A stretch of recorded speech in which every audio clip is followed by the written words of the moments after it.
ओम नमः शिवाय, जय महाकाल। आप सबको पता है श्री कृष्ण जन्माष्टमी का बहुत ही पावन सा दिन आ गया है और मेरी तरफ से यानी कि द नेचुरल प्लैनेट फैमिली की तरफ से आप सभी को जन्माष्टमी की बहुत बहुत शुभकामनाएं, है ना। अगर आप परेशान हो, आपकी कोई विश पूरी नहीं हो रही है, आपके लाइफ में बहुत ज़्यादा प्रॉब्लम चल रही है, पूरा जीवन कष्ट में ही बीत रहा है ना, तो ये वीडियो आपके लिए है। आपको जन्माष्टमी के दिन बस तुलसी माता की बस थोड़ी सी पत्ती लेनी होगी या फिर मंजरी लेना और थोड़ा सा दही लेकर के छोटा सा उपाय करिएगा, जीवन के सारे कष्ट आपके खत्म हो जाएंगे। लेकिन जन्माष्टमी पे करने वाले 4 बहुत ही सुंदर से उपाय की बात इस पूरी वीडियो में हम लोग करेंगे, जो कि आपके लिए तो अच्छे हैं ही, साथ ही साथ आपके पूरे परिवार के लिए बहुत अच्छे हैं। ठीक है, चलो समझते हैं इस उपाय को। मैंने स्क्रीन पर लिख रखा है तुलसी की मंजरी या फिर तुलसी के पत्ते। ठीक है, तो आपको भी ऐसे ही करना है। आपको चाहो तो तुलसी माता के पत्ते लेना, लेकिन कुछ लोग जन्माष्टमी 7 को मना रहे हैं, कुछ लोग जन्माष्टमी 6 को मना रहे हैं। आपको कई बार बता चुका हूँ कैसे क्या मनाना है, तो मनाने वाली बात यहाँ नहीं करेंगे। अगर आप 7 तारीख को जन्माष्टमी का पर्व मना रहे हो तो तुलसी माता के पत्तों को नहीं तोड़ोगे, उनके पेड़ को छुओगे भी नहीं। मेरी बात ध्यान से समझना, क्योंकि फिर आपको दोष लगेगा, क्योंकि गुरुवार का दिन है। तो अगर तुलसी माता के नीचे कोई पत्ता गिरा हुआ हो, कोई मंजरी गिरी हुई हो, तो वो उठा लेना, वरना तोड़ना मत। लेकिन अगर आप बुधवार को कर रहे हो तो ईजिली आप तोड़ भी सकते हो और उठाम हो गया। अब इससे करोगे क्या, देखो, जब रात के टाइम पे चाहे 6 तारीख को या फिर 7 तारीख को भगवान कृष्ण का आप जन्म कराओगे, और हाँ, जन्म कराते टाइम मैंने कल खीरे वाला उपाय बताया था, खीरा ज़रूर काटना। अगर खीरा नहीं काटोगे जन्म के टाइम पे तो आपका पूरी मेहनत बेकार हो जाएगी, जन्म उनका सफल नहीं माना जाएगा। तो खीरा तो ज़रूर काटना। ठीक है, बाकी जो भी चीज़ें आप भगवान कृष्ण के पास भोग लगाओगे ना, उसमें तुलसी माता के पत्तों का रहना अनिवार्य है। तुलसी माता के पत्ते अगर नहीं रहेंगे उस भोग में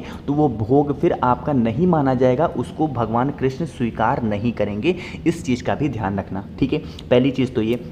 दूसरी चीज़, पत्ते नहीं मिलते हैं उसके बाद ही मंजरी लेनी है। अगर पत्ते मिल जाते हैं तो मंजरी मत लेना। ठीक है, समझ में आई बात। तो यहाँ पर हमने इसकी बात कर ली, तुलसी माता के पत्तों की और मंजरी की। दूसरी बात जो मैंने दही लिख रखी थी, उस दही की भी बात करते हैं। हम सबको पता है भगवान कृष्ण को मक्खन बहुत प्रिय है, इसीलिए उनको माखन चोर भी बोलते हैं, पता है ना।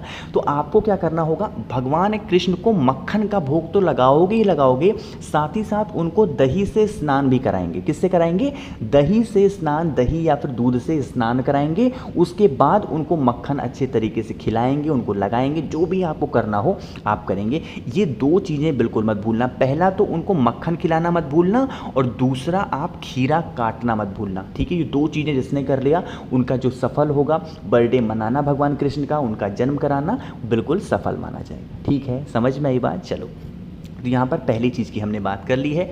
आगे बढ़ते हैं इस वीडियो में। अब हम लोग अपने दूसरे उपाय की तरफ, जो कि पूज्य गुरु जी की कथा से सुन के बहुत अच्छे से समझा रहा हूँ, है ना।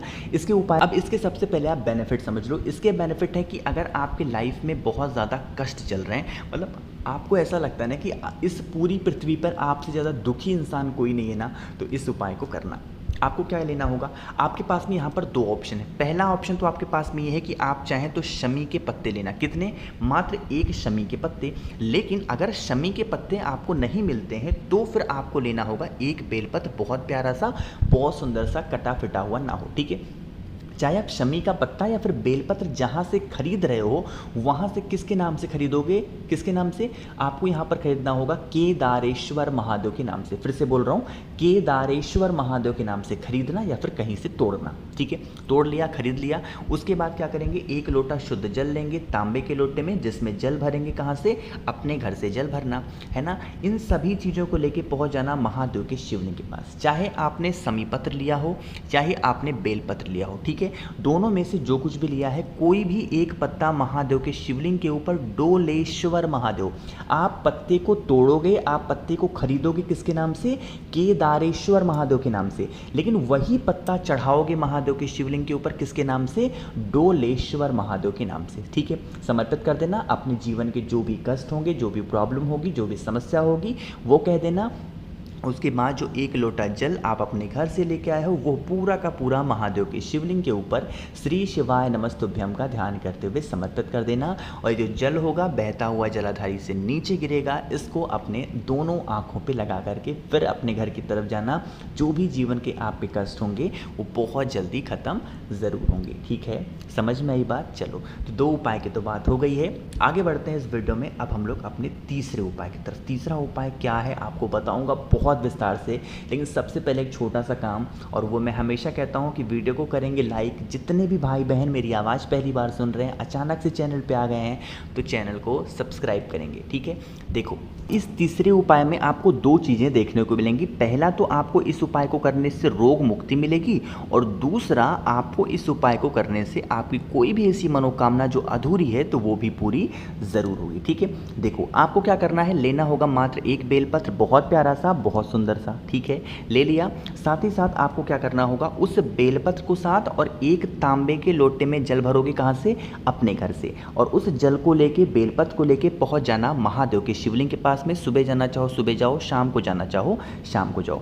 ठीक है, अगर यह उपाय आप रोग मुक्ति के लिए कर रहे हो, बीमारी के लिए कर रहे हो, तो क्या करना होगा, जो बेलपत्र आप अपने घर से लाए हो सबसे पहले उस 1 बेलपत्र को महादेव के शिवलिंग के ठीक ऊपर समर्पित करेंगे और डंडी रखेंगे आपको माता अशोक सुंदरी की तरफ, और पत्नी का मुख होगा वो होगा आपकी तरफ। और उसके बाद जो जल आप अपने घर से लाए हो तांबे के लोटे में, वो पूरा का पूरा महादेव के शिवलिंग के ऊपर श्री शिवाय नमस्तुभ्यम का ध्यान करते हुए समर्पित कर देंगे। ठीक है, इतना समझ में आया? बाकी जो भी व्यक्ति बीमार है उसका नाम और गोत्र भी ज़रूर बोलेंगे। पहला काम तो ये हुआ। अब ये तो बात हो गई रोग मुक्ति की। दूसरा, अगर यह उपाय आप मनोकामना पूर्ति के लिए कर रहे हो तो यही उपाय उल्टा हो जाता है। उल्टा का मतलब कि फेस रखना उत्तर, मतलब फेस को उल्टा नहीं करना, फेस रखना उत्तर दिशा, नॉर्थ डायरेक्शन। और उसके बाद जो आपके पास में 1 लोटा जल है जो घर से लेके आए हो, सबसे पहले उस 1 लोटे जल को महादेव के शिवलिंग के ऊपर श्री शिवाय नमस्तुभ्यम का ध्यान करते हुए समर्पित करेंगे। ठीक है, जल समर्पित कर दिया, और उस जल को अपने दाहिने हाथ से, राइट हैंड से महादेव के शिवलिंग को अच्छे तरीके से पोंछ देना। ठीक है, पोंछने के बाद जिस कामना से इस उपाय को कर रहे हो उस कामना से महादेव के शिवलिंग के ऊपर उस 1 बेलपत्र को समर्पित करेंगे। फिर से डंडी हो जाएगी माता अशोक सुंदरी की तरफ, और पति का मुख हो जाएगा वो हो जाएगा आपकी तरफ। ठीक है, यानी कहने का मतलब क्या है कि अगर आप पहले बेलपत्र समर्पित करते हैं उसके बाद जल समर्पित करते हैं तो वो रोग मुक्ति के लिए होगा, लेकिन अगर आप पहले जल समर्पित करते हैं उसके बाद बेलपत्र समर्पित करते हैं तो वो मनोकामना पूर्ति के लिए होगा। ठीक है, समझ में आई बात? तो आप सभी लोगों को ये उपाय ज़रूर करना चाहिए। 3 उपाय की तो बात हो गई है। आगे बढ़ते हैं इस वीडियो में हम लोग अपने चौथा उपाय बताने से पहले, अगर आप लोगों में से किसी को भी मुझसे फ़ोन पे बातें करनी है, मैसेज पे बातें करनी है, तो आप मुझे इंस्टाग्राम या फिर फेसबुक पे सेम आईडी से फॉलो कर सकते हैं, द नेचुरल प्लैनेट 108। ठीक है, चलो अब समझते हैं इस उपाय को। ये जो चौथा उपाय है ये भी है मनोकामना पूर्ति के लिए। बहुत दिनों से परेशान हो, हमेशा सब कुछ करके हार गए हो ना, तो इस उपाय को ज़रूर करना। क्या करना है, 1 तांबे का लोटा लेना, और इस तांबे के लोटे में नॉर्मल जल भरोगे। कहाँ से? अपने घर से। ठीक है, जल भर दिया। उसके बाद लेना होगा 1 चावल का दाना, गिन करके बिल्कुल एक कहीं से मतलब टूटा हुआ ना हो 1 चावल का दाना, इतना खड़ा सा लेना। ठीक है, ले लिया। साथ ही साथ आपको लेनी होगी 5 बेलपत्र जो कहीं से कट्टी फिटी ना हो, बहुत ही सुंदर सी होनी चाहिए, है ना। ले लिया। अब क्या करेंगे, जो तांबे के लोटे में आपने जल भरा है इसी में 1 चावल का दाना डालना, और इसी कलश के अंदर 5 बेलपत्र को भी आप डाल देना। इस कलश को लेके पहुंच जाओगे कहाँ पे? महादेव के शिवलिंग के पास, लेकिन ऐसे महादेव के शिवलिंग के पास जाना है जो बिल्कुल एकांत में बैठे हों। एकांत का मतलब किसी भी पेड़ के नीचे आपको दिख जाएं, कहीं पर ज़मीन के नीचे पड़े हों, ज़मीन के नीचे मतलब ज़मीन पे रखे हुए हों, या फिर ऐसी जगह आपको कोई शिवलिंग दिख जाए कि आपको लगता हो कि इनकी कोई पूजा कर ही नहीं रहा होगा, ऐसे ही पड़े हुए हैं बहुत दूर दराज में, यहाँ पे रखे हुए हैं, वहाँ पे कोई रख के चला गया है, तो ऐसे महादेव के शिवलिंग की पूजन करनी है। ठीक है, फेस रखना उत्तर दिशा, नॉर्थ डायरेक्शन, और एकांतेश्वर महादेव। कौन से महादेव? एकांतेश्वर महादेव के नाम से पूरा का पूरा जल महादेव के शिवलिंग के ऊपर समर्पित कर देना है। और जो भी आपकी बात होगी महादेव से कह देना, वहीं उनके चौखट पे या फिर उनके शिवलिंग के पास बैठ करके 2 मिनट तक श्री शिवाय नमस्तुभ्यम का जप कर देना। आप जिस कामना से, जिस भी विधि से इस उपाय को करोगे, वो सारी कामनाएं आपकी पूरी ज़रूर होंगी, जीवन के सारे कष्ट आपके ख़त्म ज़रूर होंगे। ठीक है, बस ध्यान रखना कि हमें ऐसे महादेव के शिवलिंग को ढूंढना होगा जिनकी पूजन अर्चना बहुत कम लोग करते हैं, बहुत रेयर करते हैं। महादेव ऐसे अकेले में कहीं पे बैठे हुए हों। ठीक है, समझ में आई बात? चलो, तो यहाँ पर इस पूरी वीडियो में हम सभी लोगों ने 4 उपाय की बात कर ली है। तो एक बार फिर से मेरी तरफ से आप सभी को जन्माष्टमी की बहुत बहुत शुभकामनाएं। भगवान कृष्ण आप सभी की सारी इच्छाओं को पूरा ज़रूर करें। ठीक है, वीडियो पसंद आई हो तो लाइक करिएगा। कुछ पूछना हो, नहीं समझ में आया, नीचे कमेंट सेक्शन में पूछें। और जितने भी भाई बहन मेरी आवाज़ पहली बार सुन रहे हैं तो चैनल को सब्सक्राइब करिएगा। ओम नमः शिवाय, जय महाकाल।